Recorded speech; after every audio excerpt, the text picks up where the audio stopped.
10 জিলহজে গোটা বিশ্বের সব সামর্থ্যবান বিশ্বাসীদের জন্য এরকম জবেহ করা, স্যাক্রিফাইস করা, অ্যানিমালসকে স্লটার করা আল্লাহ তাআলা ওয়াজিব করে দিয়েছেন। তার মানে কুরবানির যে বিধান, এটা আমরা সাইয়েদনা ইসমাঈল আলাইহিস সালামের বদৌলতেই পেয়েছি।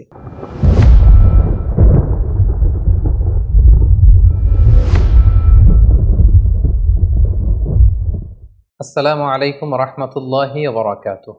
নাহমাদুহু ওয়া নুসাল্লি আলা রাসূলিহিল কারীম। আম্মা বা'দু ফাআউযু বিল্লাহি মিনাশ শাইতানির রাজীম। বিসমিল্লাহির রহমানির রহিম।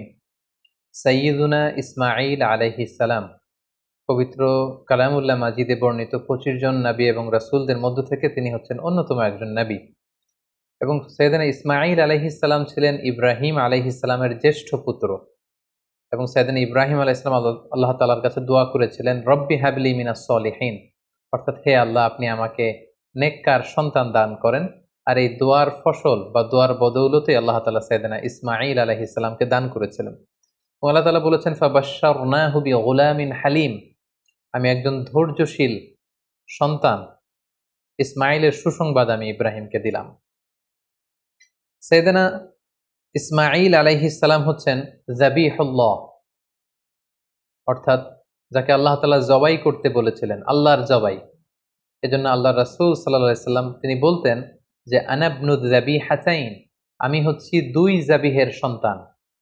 অর্থাৎ এক হচ্ছে আমার পূর্বপুরুষ ইসমাঈল হচ্ছে এক যাবিহ, যাকে জবাই করার কথা ছিল, কিন্তু তাকে সরিয়ে আল্লাহ জান্নাত থেকে একটি ভেড়া পাঠালেন, তিনি বেঁচে গেলেন। আবার আমার পিতা আব্দুল্লাহ, তাকেও আমার দাদা আব্দুল মুত্তালিব জবাই করে দেওয়ার কথা ছিল আল্লাহ সন্তুষ্টির জন্য, কিন্তু সেখানে তার বদৌলতে 100টি উট দিয়ে আল্লাহ তাআলা আমার পিতা আব্দুল্লাহকে বাঁচিয়ে দিলেন। তাহলে এক যাবি হচ্ছে আমার অনেক অনেক পূর্বপুরুষ ইসমাঈল, আর এক যাবি হচ্ছে আমার পিতা আব্দুল্লাহ। তাহলে এই দুই যাবিহের কারণেই কিন্তু আমি পৃথিবীতে এসেছি। অর্থাৎ সাইয়েদনা ইসমাঈল আলাইহিস সালাম বেঁচে না থাকলে এই বংশে আল্লাহ রাসূল সাল্লাল্লাহু আলাইহি ওয়াসাল্লাম আসতেন না।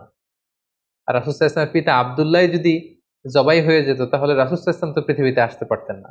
এজন্য তিনি বলতেন আনা ইবনু যাবিহাতাইন, আমি হচ্ছি দুই যাবিহের সন্তান।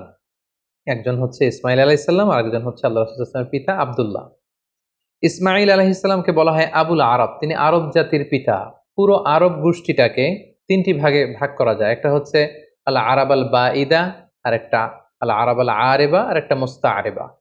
বাঈদা মানে হচ্ছে অনেক আগের যে আরব জাতি, যেটা হচ্ছে আদ সামুদ জাতির কথা বলা হয়, তারা ধ্বংস হয়ে গিয়েছে, তাদের কেউ পৃথিবীতে নেই, তারা হচ্ছে আরবে বাঈদা। আরেকটা হচ্ছে আল আরাব আল আরেবা, যারা হচ্ছে অরিজিনাল আরব, যাদেরকে কাহতানি বলা হয়।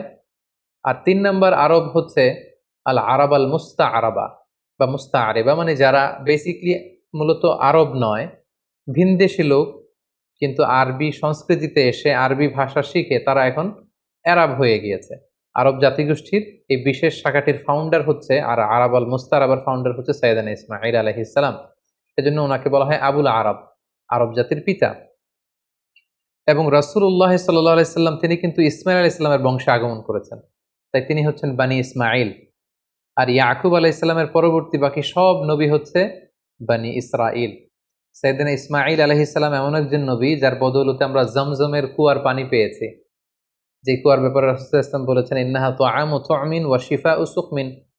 জমজমের পানি এটা যেমনি মানুষের ক্ষুধা নিবারণ করে, আবার এটা মানুষের রোগ বালাই থেকে শিফা দান করে। পাশাপাশি কুরবানির যে বিধান, অর্থাৎ জিলহজের 10 তারিখে আমরা যে কুরবানি করি ঈদুল আজহার দিন, এই কুরবানির বিধানটাও কিন্তু সাইয়েদনা ইসমাঈল আলাইহিস সালামের কারণে আমরা পেয়েছি, আমরা শুনবো সামনে। পাশাপাশি কাবা নির্মাণের সাথেও কিন্তু সাইয়েদনা ইসমাঈল আলাইহিস সালাম ওতপ্রোতভাবে জড়িত। কারণ ইব্রাহিম আলাইহিস সালাম প্রধান রাজমিস্ত্রির ভূমিকায় অবতীর্ণ হয়েছিলেন, আর ওনার সাথে সাপোর্ট দেওয়ার জন্য, সহযোগিতার জন্য সাইয়েদনা ইসমাঈল আলাইহিস সালাম পাথর বয়ে বয়ে পাথর টেনে পিতার হাতে দিতেন। সাইয়েদনা ইসমাঈল আলাইহিস সালামের জন্ম হয়েছিল ফিলিস্তিনে, কিন্তু সেখানে তিনি থাকতে পারেননি। আল্লাহ তাআলার আদেশে ওনার পিতা ইব্রাহিম আলাইহিস সালাম হাজারকে এবং ইসমাঈলকে মক্কার মরুজমিনে রেখে দিয়ে যায়। সারা চাচ্ছিল যে হাজার এবং ইসমাঈল যাতে ফিলিস্তিনে না থাকে। পাশাপাশি আল্লাহ তাআলাও আদেশ করলেন যে প্রিয় কলিজার টুকরা সন্তানকে মক্কার মরুজমিনে তুমি রেখে দিয়ে আসো। ইব্রাহিম আলাইহিস সালাম তাই করলেন। কলিজার টুকরা সন্তান ইসমাঈল আলাইহিস সালামকে এবং তার মা হাজেরাকে মরুভূমিতে রেখে দিয়ে চলে গেলেন। একা ধুধু প্রান্তরে হাজেরার কাছে কিছু নেই, সামান্য কিছু খেজুর আর এক মশক পানি। 1-2 দিন যাওয়ার পরে এই খেজুরও শেষ, পানিও শেষ। কোনো খাবার যেহেতু নেই, হাজেরার স্তনে দুধও নেই, দুধের বাচ্চা ইসমাইলকে খাওয়ানোর মতো কিছু নেই। আল্লাহর এই নবী সাইয়েদনা ইসমাইল আলাইহিস সালাম, দুধের বাচ্চা, তিনি ছটফট করছিলেন ক্ষুধার যন্ত্রণায়, পানির তৃষ্ণায়। সাইয়েদনা ইসমাইল আলাইহিস সালাম মক্কার মরু জমিনের মধ্যে তিনি ছটফট করছেন। এই কঠিন দৃশ্য দেখে ধৈর্য ধারণ করা হাজেরার পক্ষে সম্ভব ছিল না। তিনি সাইয়েদনা ইসমাইল আলাইহিস সালামকে মরুভূমির মধ্যে রেখে পানির সন্ধানে, পাশে একটা ছোট্ট পাহাড় ছিল, পাহাড়টির নাম হচ্ছে সাফা, এই সাফা পাহাড়ের উপরে তিনি আরোহণ করলেন।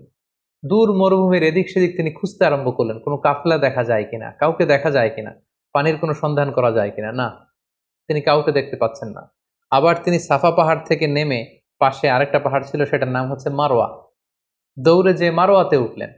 এবার আবার মরুভূমির দিকে তিনি তাকালেন যে কোনো কাফেলা দেখা যায় কিনা, কোনো জনমানুষ দেখা যায় কিনা, পানির কোনো সন্ধান মেলে কিনা, কিন্তু না, তিনি কাউকে দেখতে পেলেন না। আবার তিনি মারোয়া থেকে নেমে এসে সাফায় উঠলেন, আবার সাফা থেকে মারোয়ায়। এভাবে তিনি পানির সন্ধানের জন্য সাফা থেকে মারোয়া পাহাড়ের মাঝখানে সেই তপ্ত মরুর বুকে 7 বার তিনি দৌড়াদৌড়ি করেছিলেন। বিবি হাজেরার এই 7 বার টার্ন করাটা, এই দৌড়াদৌড়ি করাটা আল্লাহ তাআলার কাছে এত পছন্দনীয় হয়েছে, হজের সময় প্রত্যেক হাজী সাহেবের এই 2 পাহাড়ের মাঝখানে আস-সা'য়ু বাইনা সাফা ওয়াল মারওয়া, সাফা মারওয়ার মাঝখানে দৌড়াদৌড়ি করাটাকে আল্লাহ তাআলা হাজীদের জন্য ওয়াজিব করে দিয়েছেন। হঠাৎ আল্লাহ তখন ফেরেশতা পাঠালেন। ফেরেশতা বলল, হাজার তুমি যাও, তোমার দুধের ছেলে ইসমাইলের কাছে যাও, তার পাশেই তুমি জমজমের কুয়া দেখতে পাবে। তিনি গেলেন, যে দেখলেন ঠিকই মরুর জমিন ফুঁড়ে সেখান থেকে কলকল করে ভেতর থেকে পানি বের হচ্ছে। তিনি দেখে তো তিনি অবাক হলেন, তিনি আল্লাহর শুকরিয়া আদায় করলেন, এটাই হচ্ছে সেই জমজমের কুয়া। এবং সেখান থেকে তিনি পানি পান করলেন, মশকের ভেতরে পানি ভরে রাখলেন, দুধের শিশু ইসমাইলকে পানি পান করালেন। তিনি দেখতে পেলেন পানি শুধু বেরোচ্ছে আর বেরোচ্ছে, পানি যেন চলে না যায় চারদিকে। তিনি বালু দিয়ে বাঁধ দিতে লাগলেন। আমরা যেমনি পানি ঠেকানোর জন্য বেড়ি বাঁধ দেই, তেমনি হাজার তিনি বালু দিয়ে বাঁধ দিতে লাগলেন। হাজার কিন্তু আরবি ভাষা জানতো না, তিনি জানতেন ইব্রানি ভাষা, এবং ইসমাইল আলাইহিস সালামও তো ছোট বাচ্চা। সো হাজার ইব্রানি ভাষায়, তার নিজের ভাষায় বালি দিয়ে পানিটাকে আটকে রাখার চেষ্টা করছিলেন, আর ইব্রানি ভাষায় বলছিলেন ঝাম ঝাম, মানে স্টপ স্টপ, থাম, পানি চলে যাস নে। তিনি পানি আটকানোর জন্য বাদ দিয়ে নিজের ভাষায়, ইব্রানি ভাষায় তিনি বলছিলেন ঝাম ঝাম, মানে থাম থাম। তো ওনার মুখনিসৃত এই ঝাম ঝাম শব্দ দুইটা আল্লাহ তাআলার এত ভালো লেগেছে, কিয়ামত পর্যন্ত এই পানির কুয়ার পানির নাম আল্লাহ তাআলা এটাকে জামজামের কুয়ার পানি হিসেবে নাম করে দিলেন। সুবহানাল্লাহ বিহামদি। ইন দ্য মিন টাইম, ইয়ামান থেকে একটি ব্যবসায়ী কাফেলা পাশ দিয়ে যাচ্ছিল। কাফেলাটির নাম হচ্ছে জুরহুম, জুরহুম গ্রুপের একটি কাফেলা, জুরহুম কওমের। তারা হঠাৎ করে মক্কার আকাশে পাখি দেখতে পেল। এর আগে কখনো মক্কার আকাশে তারা পাখি দেখেনি। আর আরব এলাকায় কোনো এলাকার উপর দিয়ে পাখি ওড়াউড়ি করা মানে সেখানে পানির অস্তিত্ব রয়েছে। কাফেলার প্রধান বলল, এখানে পাখি আসলো কোত্থেকে? মক্কার এই লোকেশনে তো কখনো আমরা এত বছর ধরে এখানে কাফেলা নিয়ে আসা যাওয়া করি, আমরা তো পাখি দেখিনি, নিশ্চয়ই এখানে পানির কোনো ব্যবস্থা হয়েছে। তারা যেয়ে দেখলো যে একজন নারী, সাথে দুগ্ধপোষ্য ছোট্ট বাচ্চা, আর পাশে একটা কুয়ার মতো, ভেতর থেকে শুধু পানি বেরোচ্ছে। তারা হাজেরার কাছে পানির অনুমতি চাইল, হাজেরা পানির অনুমতি দিলেন। তারা পানি খেয়ে তৃপ্ত হলো। তারা বলল যে আপনি যদি অনুমতি দেন তাহলে আমরা এই পানির আশেপাশে বসতি করতে চাই এবং আমাদের এলাকাবাসীদের সবাইকে এনে এখানে রাখতে চাই। বিবি হাজেরা বললেন, হ্যাঁ অবশ্যই, তোমরা আসতে পারো, পানি খেতে পারো, এখানে বসতি স্থাপন করতে পারো, তবে মনে রেখো এই জমজমের মালিকানা তোমাদের থাকবে না, ওনারশিপ থাকবে আমার কাছে।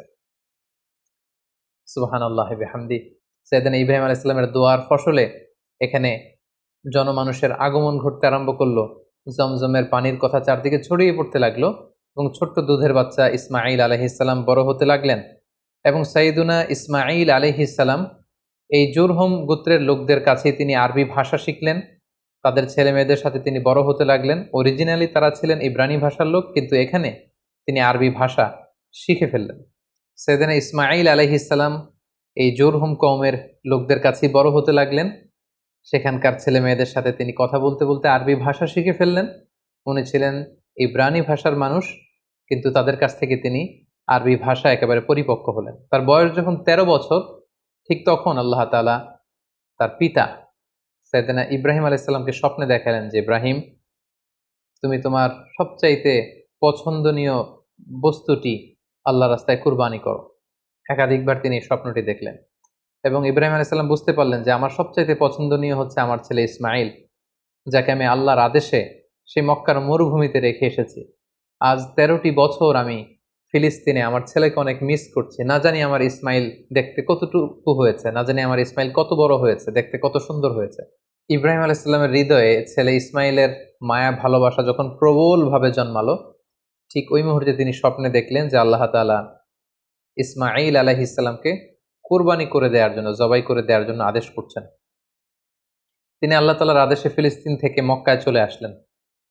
এসে 13 বছর পর নিজের কলিজার টুকরা সন্তান ইসমাইলকে দেখলেন। কিন্তু এই ছেলেকেও তিনি বেশি দিন ধরে রাখতে পারবেন না, কারণ আল্লাহ তাআলার আদেশে তাকে জবাই করতে হবে। তিনি ছেলের সাথে কনসাল্ট করলেন। বাবা ছেলের কনভারসেশনটা কেমন ছিল আল্লাহ তাআলা সূরাতুস সাফফাতে খুব চমৎকারভাবে বলছেন, ফালাম্মা বালাগা মাআহু সাইয়া ক্বালা ইয়া বুনাইয়া ইন্নী আরা ফিল মানামি আন্নী আযবাহুক।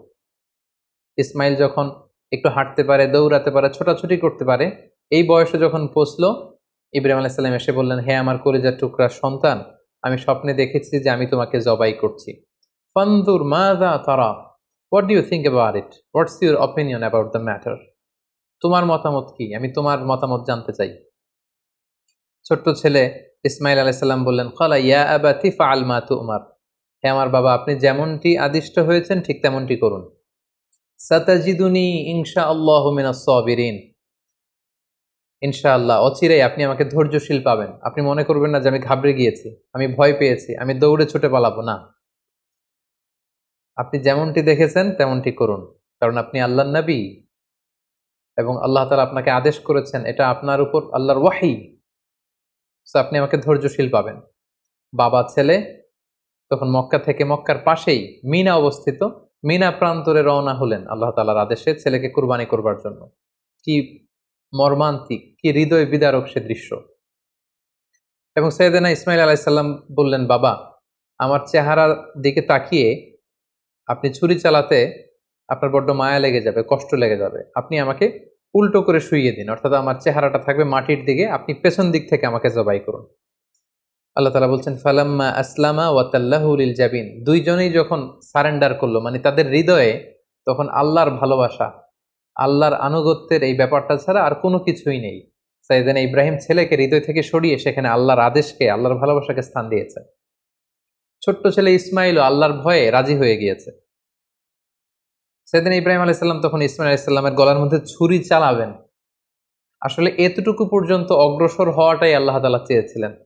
আল্লাহ তাআলা চাননি যে পিতা ইব্রাহিমের কাছ থেকে শিশু ইসমাইলকে ছিনিয়ে নিতে। আল্লাহ তাআলা চেয়েছেন যে ইসমাইলের স্থান ইব্রাহিমের হৃদয়ে বড় নাকি আমি আল্লাহর স্থান বড়। তিনি যখন ছুরি চালাবেন, পেছন থেকে ডাক আসলো, ওয়ানাদাইনাহু আইয়া ইব্রাহিম, হে ইব্রাহিম, স্টপ, আর সামনে আগ বাড়ানো যাবে না, এখানেই থামো। কদ সাদ্দাকতার রুইয়া, তুমি তোমার স্বপ্নকে বাস্তবায়ন করেছো, তুমি তোমার স্বপ্নকে বাস্তবায়ন করে দেখিয়ে দিয়েছো। ইন্না কাযালিকা নাজজিল মুহসিনিন, এভাবেই আমি যারা সৎকর্ম পরায়ণশীল তাদেরকে প্রতিদান দিয়ে থাকি। ইন্না হাযা লাহুয়াল বালাউল মুবিন, নিশ্চয়ই এটা অনেক বড় পরীক্ষা। এই বড় পরীক্ষাতেও তুমি বাপ বেটা তোমরা উত্তীর্ণ হয়েছো। ফাদাইনাহু বিযিবহিন আযীম, আল্লাহ তাআলা বলছেন, জান্নাত থেকে একটা বকরি এনে, একটা ভেড়া এনে আমি ইসমাইলকে সরিয়ে দিলাম। ইসমাইলের জায়গায় ওই বকরি কুরবানি হয়ে গেল। আল্লাহু আকবার। সাইয়েদনা ইসমাইল আলাইহিস সালাম বেঁচে গেলেন। ওই যে মিনা প্রান্তরে সাইয়েদনা ইব্রাহিম আলাইহিস সালাম ছেলের বদলে বকরি জবাই করলেন, এই দৃশ্যটাও আল্লাহ তাআলার এত ভালো লেগেছে, কিয়ামত পর্যন্ত 10 জিলহজে গোটা বিশ্বের সব সামর্থ্যবান বিশ্বাসীদের জন্য এরকম জবেহ করা, স্যাক্রিফাইস করা, অ্যানিমালসকে স্লটার করা আল্লাহ তাআলা ওয়াজিব করে দিয়েছেন। তার মানে কুরবানির যে বিধান, এটা আমরা সাইয়েদনা ইসমাঈল আলাইহিস সালামের বদৌলতেই পেয়েছি। কেন আল্লাহ তাআলা এমনটি করলেন?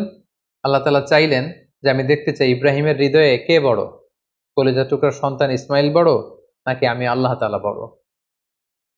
এখান থেকে আমাদের জন্য শিক্ষা হচ্ছে, ইব্রাহিম আলাইহিস সালামের হৃদয়ে সবচাইতে পছন্দের জায়গাটা ছিল তার সন্তান ইসমাইল, কারণ 86 বছর পর একটা সন্তান পেয়েছে। কত মায়ার জায়গায়, কত আদর এবং ভালোবাসার জায়গায় তিনি হৃদয়ে তাকে স্থান দিয়েছিলেন। আল্লাহ চেয়েছেন না, ওই জায়গায় যেন আল্লাহর ভালোবাসাটা থাকে।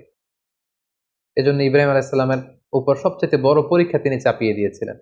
সম্মানিত ভাই এবং বোনেরা, আমাদের হৃদয়েও একটা ইসমাইল আছে। আমাদের কারো হৃদয়ের ইসমাইল হচ্ছে আমার টাকা, আমাদের কারো হৃদয়ের ইসমাইল হচ্ছে আমার ব্যাংক ব্যালেন্স, কারো হৃদয়ের ইসমাইল হচ্ছে আমার গাড়ি, আমাদের কারো হৃদয়ের ইসমাইল হচ্ছে আমার যশ খ্যাতি। আল্লাহ তাআলা দেখতে চান যে সব কিছুকে আমরা আল্লাহর ভালোবাসার বিনিময়ে স্যাক্রিফাইস করতে পারি কিনা, কোরবানি করতে পারি কিনা, আল্লাহর জন্য সবকিছুকে আমরা উজাড় করে দিতে পারি কিনা। এটাই হচ্ছে কোরবানির শিক্ষা। সাইয়েদনা ইসমাঈল আলাইহিস সালামকে নিয়ে যখন হাতে ছুরি নিয়ে বা হাতে ছেলেকে নিয়ে যখন বাপ বেটা মিনা প্রান্তরে রওনা হয়েছিল, এই দৃশ্য যেন, এই দৃশ্যায়ন যেন না ঘটে, এই সিনারি যাতে না ঘটে, তারা যেন আল্লাহ তাআলার ভালোবাসায় আরো এক ধাপ যাতে এগিয়ে যেতে না পারে, পেছন থেকে শয়তান অনেকবার টেম্পটেশন করেছিল। তাফসিরে এসেছে যে মোট 3টা জায়গায় টেম্পটেশন করা হচ্ছিল। ইবলিস বলছিল যে, ইসমাইল তুমি যেও না, তোমার বাবা তোমার গলায় ছুরি চালিয়ে দেবে, ফিনকি দিয়ে রক্ত বেরোবে, তুমি সহ্য করতে পারবে না, তুমি ছুটে পালিয়ে যাও। সেদিন ইসমাঈল আলাইহিস সালাম তখন ঠিক সেই জায়গাতেই মাটি থেকে পাথর নিয়ে শয়তানের দিকে ছুড়ে মেরেছিল। কিছু দূর যাওয়ার পর আবার শয়তান এসে ধোঁকা দেয়। ইসমাঈল আলাইহিস সালাম, ইব্রাহিম আলাইহিস সালাম তারা পাথর ছুড়ে মেরেছিল। তিনটি জায়গায় ওনারা আল্লাহ তাআলার পক্ষে শয়তানের বিরুদ্ধে পাথর নিক্ষেপ করেছিল। এই দৃশ্যটাও আল্লাহ তাআলার কাছে এত ভালো লেগেছে, কিয়ামত পর্যন্ত পৃথিবীর সকল হাজীদের জন্য জামরাতুল আকাবা, আল কুবরা, আল বুস্তা, আস সুগরা, এই 3টা জায়গায় 7টা করে 21টা পাথর মারা সব হাজীদের জন্য আল্লাহ তাআলা ওয়াজিব করে দিয়েছেন। তার মানে এই জমজমের বরকতময় পানি, পৃথিবীর সব পানি খেলে শুধু তৃষ্ণা মিটে, আল্লাহ রাসূল সাল্লাল্লাহু আলাইহি ওয়াসাল্লাম বললেন জমজমের পানি খেলে ক্ষুধাও মিটে যায়। এটা পেলাম আমরা সাইয়েদনা ইসমাঈল আলাইহিস সালামের বদৌলতে, আমরা কোরবানির বিধান পেলাম ইসমাঈল আলাইহিস সালামের বদৌলতে, এবং তার মা হাজেরার দৌড়াদৌড়ির কারণে এখানে সাফা মারোয়াতে সাই করার বিধান আমরা পেলাম, এবং তিনি শয়তানের বিরুদ্ধে শক্ত অবস্থান জানান দেওয়ার জন্য যে পাথর ছুঁড়ে মেরেছিলেন, এটার মাধ্যমে আমরা রমিউল জিমার, হাজী সাহেবদের যে কঙ্কর নিক্ষেপ করতে হয় 3টি স্থানে, সেটি আমরা পেয়েছি। সম্মানিত সুধী, সাইয়েদনা ইসমাঈল আলাইহিস সালাম যখন প্রাপ্তবয়স্ক হলেন, তিনি জুরহুম গোত্রের একটি মেয়েকে বিয়ে করলেন। এখন আমরা ওনার জীবনের 2টি বিবাহ নিয়ে কথা শুনবো, যেটি সহিহ বুখারীতে এসেছে। তিনি যখন বিয়ে করলেন, অনেকদিন পর তার মা হাজেরা মারা গেল। অনেকদিন পর সাইয়েদনা ইব্রাহিম আলাইহিস সালাম ফিলিস্তিন থেকে কলেজের টুকরা সন্তান ইসমাঈল আলাইহিস সালামকে দেখতে আসলেন। মক্কায় এসে তিনি দেখলেন যে ইসমাইল ঘরে নেই, আছে তার স্ত্রী। তিনি স্ত্রীকে জিজ্ঞেস করলেন, তোমরা কেমন আছো? স্ত্রী উত্তরে বলল, না, আমরা খুব একটা ভালো নেই। তিনি বললেন, তোমার স্বামী ইসমাইল কোথায়? স্ত্রী বলল যে তিনি বাইরে গিয়েছেন রিজিকের অন্বেষণে। তোমাদের দিনকাল কেমন চলে? বেশি ভালো চলে না, খাবার দাবার না বেশি একটা সুবিধার না। মানে কমপ্লেইন আর কমপ্লেইন, যেটা শুনে বৌমার এরকম কথা শুনে তিনি নিজের পরিচয় গোপন রাখলেন, কিন্তু বৌমার এরকম কথা শুনে তিনি পছন্দ করলেন না। তিনি বললেন, তোমার হাজব্যান্ড ইসমাইল যখন বাসায় আসবে, বলো যে একজন বৃদ্ধ লোক এসেছিল, আমার পক্ষ থেকে সালাম বলো, আর বলবে যে তোমার ঘরের দরজার চৌকাঠটা যেন সে পাল্টে ফেলে, এই কথা বলে দিও। তিনি চলে গেলেন, ইসমাইল আলাইহিস সালাম আসলেন। স্ত্রী বলল, একজন বৃদ্ধ লোক এসেছিল, তোমাকে সালাম দিয়েছে, আর তিনি বলেছেন ঘরের দরজার চৌকাঠ যেন পাল্টে ফেলো। এই বাক্যটা কিন্তু অনেক ইঙ্গিতপূর্ণ একটা বাক্য। এটা নবীর বলে যাওয়া বাক্য, আর নবীর কথা নবী বুঝে। কারণ ইসমাঈল আলাইহিস সালাম উনিও ভাবী নবী, মানে অচিরেই নবী হতে যাবেন। উনি বুঝতে পারলেন যে সে বৃদ্ধ লোক তো আমার বাবা ইব্রাহিম, আল্লাহর খলিল ছাড়া কেউ নয়। ইসমাঈল আলাইহিস সালাম বলল, কি বলো তুমি, আমার বাবা এই কথা বলেছে? স্ত্রী বললেন, হ্যাঁ, আপনার পিতা এই কথা বলেছে। তুমি কি করেছিলে? তিনি বললেন যে আমি অনেক কমপ্লেইন করেছি যে আমাদের খাবার দাবারের সমস্যা, আমি অসন্তোষ প্রকাশ করেছি। সাইয়েদনা ইসমাঈল আলাইহিস সালাম বললেন, তুমি চিনোনি, সেটা ছিল আমার জন্মদাতা পিতা ইব্রাহিম আল খলিল, এবং তিনি যে ইঙ্গিত সূচক বাক্য বলেছে এর মানে হচ্ছে আমি যেন তোমাকে তালাক দিয়ে দিই, আমি তোমাকে ডিভোর্স দিলাম, তুমি তোমার পরিবারের সাথে যে মিলিত হও, আমার সাথে তোমার থাকার আর কোনো সুযোগ নেই। বাবার দিক নির্দেশনা পেয়ে সাইয়েদনা ইসমাঈল আলাইহিস সালাম প্রথম স্ত্রীকে তালাক দিলেন। সেই জুরহুম গোত্রের অন্য একটি মেয়েকে তিনি কিছুদিন পরে বিয়ে করলেন। আবারও অনেক বছর পর আল্লাহ তাআলার আদেশে সাইয়েদনা ইব্রাহিম আলাইহিস সালাম আবার ফিলিস্তিন থেকে ছেলেকে দেখতে আসলেন। কিন্তু কি আশ্চর্যের বিষয়, ওই দিনও ইসমাঈল আলাইহিস সালাম বাড়িতে নেই। সহিহ বুখারীতে এসেছে, তিনি বাড়িতে জিজ্ঞেস করলেন যে ইসমাইল কোথায়, স্ত্রী বলল যে তিনি বাইরে গেছেন রিজিক অন্বেষণের জন্য। তিনি জিজ্ঞেস করলেন তোমরা কেমন আছো? মেয়েটি উত্তরে বলল নাহনু বি খাইরিন ওয়াসা, আলহামদুলিল্লাহ, আল্লাহ আমাদের অনেক দিয়েছেন, শুকর আলহামদুলিল্লাহ, বেশ ভালো আছি। ও আসনাত আলাল্লাহ, এবং আল্লাহর শুকর গুজার হলো, আল্লাহর প্রশংসা করলো, তার মনে কোনো কমপ্লেন নেই, শুধু শুকর গুজার। তিনি জিজ্ঞেস করলেন মা তো আমুকুম, তোমাদের খাবার দাবার কেমন চলে? কলাত আল্লাহাম, তিনি বললেন আলহামদুলিল্লাহ, আমার স্বামী শিকার করে নিয়ে আসে গোশত, আমরা গোশত খাই, পানি খাই, এটাই আমাদের খাবার। ইব্রাহিম ইসলাম এই কথা শুনে খুব খুশি হলেন। ফকল আল্লাহুম্মা বারিক লাহুম ফিল লাহমি ওয়াল মা, আল্লাহ তুমি এই ফ্যামিলিতে বরকত দাও, তাদের গোশত এবং খাবারে তিনি বরকত দাও। তিনি বললেন তোমার স্বামী যখন ফিরবে আমার সালাম বলো, আর বলবে ফকরাই আলাইহিস সালাম মুরি ইউসবিতু আতাবাতা বাবি, আর তোমার স্বামীকে বলো এখন ঘরের দরজার যে নতুন চৌকাঠ এটা যেন কখনো না পাল্টায়। ইসমাইল ইসলাম ফিরে আসলেন। স্ত্রী বললেন এক বৃদ্ধ লোক এসে তোমায় সালাম বলেছে আর বলেছে ঘরের দরজার চৌকাঠ যেন কখনো না পাল্টায়। ইসমাইল আলাইহিস সালাম এই কথা শুনে তিনি বেজায় খুশি হলেন। তিনি বললেন তাই, যিনি এসেছিলেন তুমি কি জানো এটা কে? তিনি আমার জন্মদাতা পিতা ইব্রাহিম আলাইহিস সালাম, আর তিনি তোমার ব্যাপারে আমার কাছে পজিটিভ সার্টিফাই করেছেন। তিনি বলেছেন তোমাকে যে আমি স্ত্রী হিসেবে রেখেছি মরার আগ পর্যন্ত যেন তোমাকেই জড়িয়ে রাখি, একসাথেই যেন আমরা জান্নাতে যাই, তোমার হাতটা যে আমি ধরেছি কখনো যেন তোমাকে ছেড়ে না দেই, চিরকাল আমাদের এই স্বামী স্ত্রীর দাম্পত্য জীবনের এই ভালোবাসার বন্ধন যেন অটুট থাকে। এই বর্ণনাটি খুব চমৎকারভাবে সহিহ বুখারীতে বর্ণিত হয়েছে। সাইয়েদনা ইসমাঈল আলাইহিস সালাম ওনার পিতার আদেশে প্রথম স্ত্রীকে তালাক দিলেন এবং দ্বিতীয় স্ত্রীকে নিয়ে সুখে স্বাচ্ছন্দ্যে মক্কায় তিনি বসবাস করতে লাগলেন।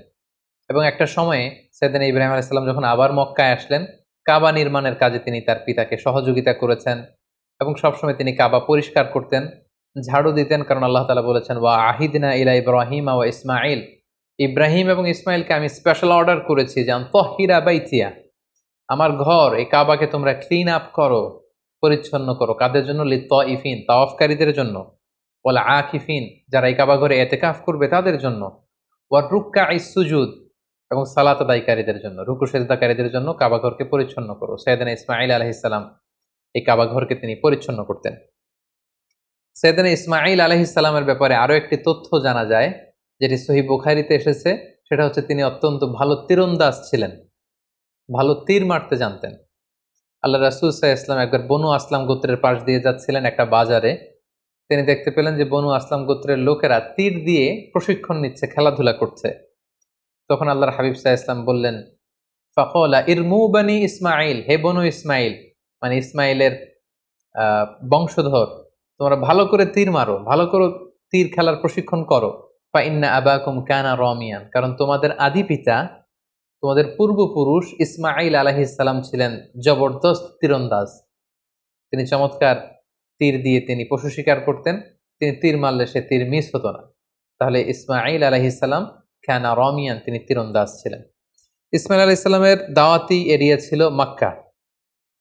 মক্কা এবং তার আশেপাশের এরিয়াতে তিনি বেসিকলি দাওয়াতি কাজ করতেন। জুরহুম কওমে তিনি দাওয়াত দিয়েছেন, আমালিক গোত্রে দাওয়াত দিয়েছেন, এবং আহলি ইয়ামান, ইয়ামানবাসীদের যে লোকজন সেখানে তিনি তাওহীদের দাওয়াত দিয়েছেন।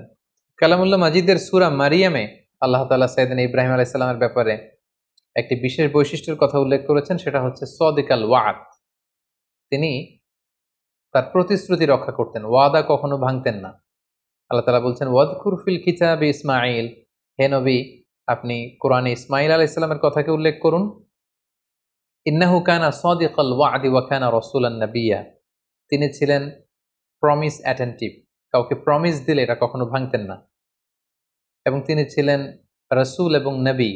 ওয়া কানা ইয়া'মুরু আহলাহু বিস-সালাতি ওয়াজ-যাকাত, তিনি তার পরিবারের লোকদেরকে সালাতের আদেশ করতেন, যাকাতের আদেশ করতেন। ওয়া কানা ইনদা রাব্বিহি মারদিয়া, আর তিনি আল্লাহ তাআলার অনেক প্রিয় ভাজন একজন নবী ছিলেন।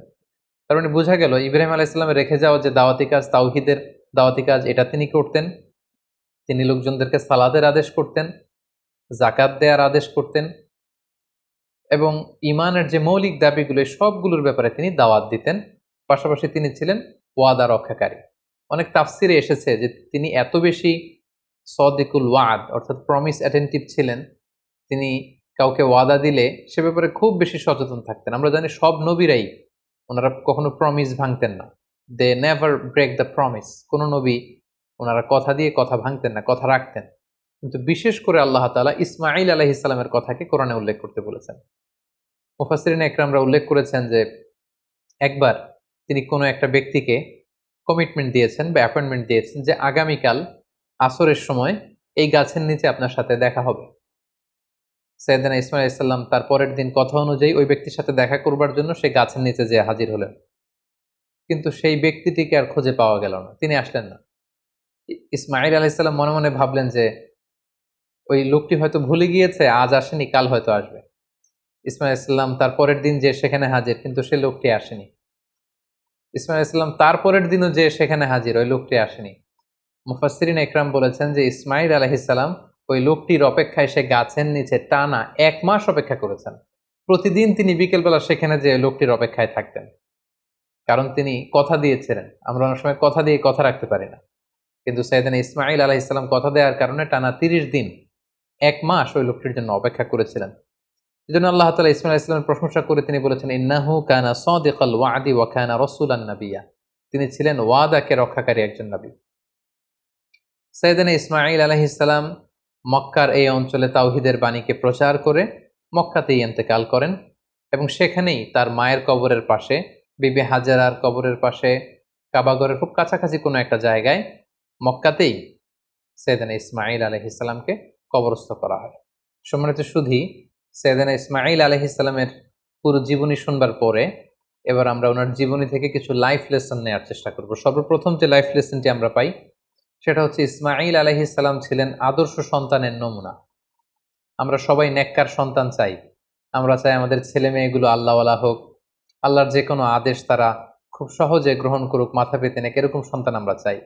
এরকম সন্তান যদি আমরা চাই তাহলে তাদেরকে ইসমাঈল আলাইহিস সালামের মতো করে আমাদেরকে গঠন করতে হবে। কারণ ইসমাঈল আলাইহিস সালাম এমন একজন আদর্শ সন্তানের নমুনা ছিলেন। সাইয়েদনা ইব্রাহিম আলাইহিস সালাম যখন তাকে বললেন যে বাবা, স্বপ্নে দেখেছি তোমাকে আমি জবাই করছি, তুমি কি বলো? তিনি এক বাক্যে বলেছিলেন, ইয়া আবাতি ফাআল মা তুমার। বাবা, আল্লাহ তাআলা আপনাকে যে আদেশ করেছেন আপনি তাই করুন, আপনি আমাকে ধৈর্যশীল পাবেন। ঈমানের চেতনা হৃদয়ে কতটা গভীরে প্রথিত থাকলে একজন ছোট্ট ছেলে তার বাবার প্রশ্নের জবাবে এমনটা উত্তর দিতে পারে। আমরা যদি আমাদের ফ্যামিলি মেম্বারের কথা চিন্তা করি, আমাদের ছেলে মেয়েদের কথা যদি চিন্তা করি, আমরা যদি আমার ছেলেকে বলি, আমাদের মেয়েকে বলি যে বাবা, আল্লাহ বলেছেন যে আল্লাহর সন্তুষ্টির জন্য আমি যেন ছুরি দিয়ে তোমার গলায় ছুরি চালাই, তোমাকে জবাই করি, ফিনকি দিয়ে রক্ত বেরোবে এবং তুমি এতে মারা যাবে। আমাদের ছেলেমেয়েরা কি ঈমানের বলে এতটা বলিয়ান হয়েছে যে এ প্রস্তাবে তারা রাজি হবে? আমাদের কিন্তু এই বিষয়গুলো ভেবে চিনতে সামনে আগানো দরকার যে আমরা আমাদের ছেলে মেয়েদেরকে কি শিখাচ্ছি। আল্লাহর ভালোবাসা, রাসূলের ভালোবাসা, ইসলামের ভালোবাসাকে আমরা তাদের হৃদয়ে গভীর থেকে গভীরে আমরা প্রথিত করতে পেরেছি কিনা এটা চিন্তার বিষয়। সেক্ষেত্রে আমরা বলবো যে সর্বপ্রথম যে লাইফ লেসন আমরা পাই, ইসমাঈল আলাইহিস সালাম হচ্ছে একজন আদর্শ সন্তানের নমুনা। কেমন করে আমরা আদর্শ সন্তান গড়ে তুলবো, এটা আমরা সাইয়েদনা ইব্রাহিম আলাইহিস সালাম যেমন করে সাইয়েদনা ইসমাঈল আলাইহিস সালামকে গড়ে তুলেছিলেন সেখান থেকে কিন্তু আমরা এই শিক্ষাটা নিতে পারি। পাশাপাশি আমরা দেখব যে তিনি তার বাবাকে বিভিন্ন কাজে সহযোগিতা করেছেন। কাবা পুনর্নির্মাণের মতো একটা বড় কাজে ছোট্ট ছেলে ইসমাঈল আলাইহিস সালাম তিনি পাথর এনে এনে বাবার হাতে দিয়েছেন এবং সাইয়েদনা ইব্রাহিম আলাইহিস সালাম তিনি কাবা নির্মাণ করেছেন। দ্বিতীয় যে শিক্ষাটি পাই সেটা হচ্ছে ইসমাঈল আলাইহিস সালাম তিনি ছিলেন অত্যন্ত পিতা ভক্ত একজন মানুষ। আমাদের সমাজে আমরা এমন হয়েছে যে আমরা বন্ধু বান্ধবকে খুব বেশি সময় দেই, বন্ধু বান্ধবকে খুব বেশি সাপোর্ট করি, কিন্তু বাবার সাথে আমাদের সেই সম্পর্কের জায়গাটা নেই। কিন্তু আমরা যদি ইসমাঈল আলাইহিস সালামের জীবনের দিকে তাকাই তাহলে দেখব যে সহিহ বুখারীতে যে ওনার 2টা সংসারের কথা আমরা শুনেছি। প্রথম সংসার থেকে তিনি কিন্তু ডিটাচ হয়েছিলেন কেবলমাত্র পিতার আদেশে। পিতা এসে বলেছিলেন যে তুমি প্রথম স্ত্রীকে তালাক দাও, ইঙ্গিতপূর্ণ একটা বাক্য বলে গিয়েছিলেন এবং পিতার সন্তুষ্টির জন্য পিতার দিক নির্দেশনা অনুযায়ী কিন্তু প্রথম স্ত্রীকে তিনি ডিভোর্স করে দ্বিতীয় সম্পর্কে তিনি গিয়েছেন। তো এখান থেকে আমরা বুঝতে পারি যে সাইয়েদনা ইসমাঈল আলাইহিস সালামের তার পিতার প্রতি কতটুকু আস্থা এবং ভালোবাসা ছিল। কারণ তিনি বুঝতে পেরেছেন যে আমার পিতা আমার খারাপ চাইবে না এবং তিনি নবী, আমার পিতা হচ্ছে আল্লাহর খলিল। সো নিশ্চয়ই আমার স্ত্রীর আচরণে, কর্মকাণ্ডে এমন কিছু তিনি পেয়েছেন, তিনি অনেক ভিশনারি ছিলেন, অনেক ভেবেচিন্তে নিশ্চয়ই আমার বাবা এটা বলেছেন। এবং সাথে সাথে তিনি দেরি করেননি, এটা শোনার পরে স্ত্রীকে বলেছেন তুমি তোমার ফ্যামিলি মেম্বারদের কাছে চলে যাও, তোমার ফ্যামিলিতে যে তুমি থাকো, আমি তোমাকে সম্মানের সাথে বিদায় করে দিচ্ছি। তাহলে এই যে পিতা ভক্ত হওয়া এবং বাবার সাথে ছেলের যে একটা গভীরতম সম্পর্ক, যেটা আমাদের এই ইট পাথরের সমাজে আমরা অনেক মিসিং দেখতে পাচ্ছি। ছেলে মেয়েদের সাথে বাবার সেই সম্পর্কের জায়গাটুকু নেই, বাবার সাথে ছেলে মেয়েদের সেই বোঝাপড়ার জায়গাটুকু নেই। ছেলেমেয়েরা হয়তো বাবাকে সেরকম খুব কাছের মনে করে আপন করে নিতে পারছে না, যেখানে বাবা ছাড়া অন্যদের কাছে যেয়ে তারা পরামর্শ চাইছে, অন্যদেরকে তারা খুব কাছের মনে করছে। তো আমরা যদি আমাদের সন্তানদের সাথে আইস ব্রেকিং করে সুসম্পর্ক গড়ে তুলতে চাই, আমরা কিন্তু সাইয়েদনা ইব্রাহিম এবং তদীয় সন্তান ইসমাইলের সাথে কি সম্পর্ক তারা করেছিলেন সেখান থেকে শিক্ষা নিতে পারি। ইসমাইল ইসলামের জীবনে থেকে সর্বশেষ যে শিক্ষাটুকু পাই সেটা হচ্ছে তিনি খুব পরিশ্রমী ছিলেন, অত্যন্ত পরিশ্রমী ছিলেন। তার প্রমাণ, তিনি কাবা নির্মাণে বাবাকে সহযোগিতা করেছেন। তার আরো একটা প্রমাণ, দুইবার তার বাবা যখন এসে তাদের খোঁজ খবর নিতে এসেছিলেন, একবারও ছেলেকে ঘরে পাননি। তার মানে ঘর কোণে ছেলে ইসমাইল ইসলাম ছিলেন না। তিনি অত্যন্ত হার্ডওয়ার্কিং ছিলেন, পরিশ্রমী ছিলেন। শিকারের জন্য উনি তীর নিয়ে, ধনুক নিয়ে তিনি বাইরে বের হয়ে যেতেন। এবং পৃথিবীর প্রতিটি নবী কিন্তু পরিশ্রমী ছিল। এবং আল্লাহ রাসূল সাল্লাল্লাহু আলাইহি ওয়াসাল্লাম আমাদেরকে জানিয়েছেন যে ইসমাইল সাল্লাম খুব ভালো তীর নিক্ষেপ করতে জানতেন, তীর ছুটতে জানতেন। তিনি বড় তীরন্দাজ ছিলেন, শিকারী ছিলেন। এবং বাআসাল্লাহু নাবিয়্যান ইল্লা রাআল গানাম, পৃথিবীতে এমন কোনো নবী তো আল্লাহ পাঠান নেই যারা ছাগল চড়ায়নি। আর ছাগল চড়ানো, রাখালের কাজ করা, এটা যে কত কষ্টের, এটা যে কত পরিশ্রমের, আমরা একটু চিন্তা করলে বুঝতে পারি। তাহলে আমরা বুঝতে পারলাম যে প্রত্যেক নবীরাই খুব পরিশ্রমী ছিলেন। তারা কর্ম করে, পরিশ্রম করে নিজেদের জীবিকা উপার্জন করেছেন। So, আমরা যারা নবীদের অনুসারী বলে নিজেদেরকে দাবি করি, আমরা যেন হার্ড ওয়ার্কিং করি, আমরা যেন পরিশ্রম করি, তাহলেই উন্নতি সমৃদ্ধি আমাদের হাতে এসে ধরা দিবে। আল্লাহ তাআলা আমাদের সবাইকে কথাগুলো বুঝবার এবং নবীদের দেখানো পথে নিজেদেরকে পরিচালিত করবার তৌফিক দান করুক। হাযা মা ইনদি ওয়াল ইলমু ইনদাল্লাহ আলাইহি তাওয়াক্কালতু ওয়া ইলাইহি উনীব। ওয়াসসালামু আলাইকুম ওয়া রাহমাতুল্লাহি